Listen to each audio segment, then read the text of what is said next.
Perhaps Windows got you lost in the darkness? Then get out of a permanent dark mode with these tips for Windows.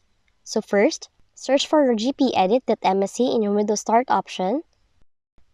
Navigate to User Configuration, select Administrative Templates, go to Control Panel, and select Personalization. Now you have to double-click on the Prevent Changing Theme option on the right-hand side panel.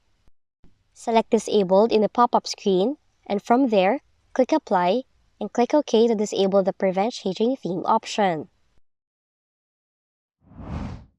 Additionally, tweak the contrast theme settings by opening Settings, select Accessibility, choose Contrast Themes, select None in the drop-down menu, and check if this resolves the issue. Still struggling to resolve the issue? Perhaps the error is caused by corrupted system files.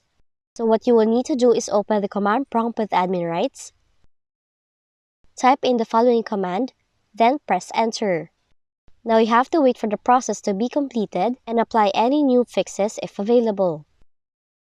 So that's how you can fix Windows device that's stuck in dark mode in your Windows computer. If you found this video helpful, kindly like and subscribe. You may also click and turn on the notification bell so you can be notified from whenever we release new videos.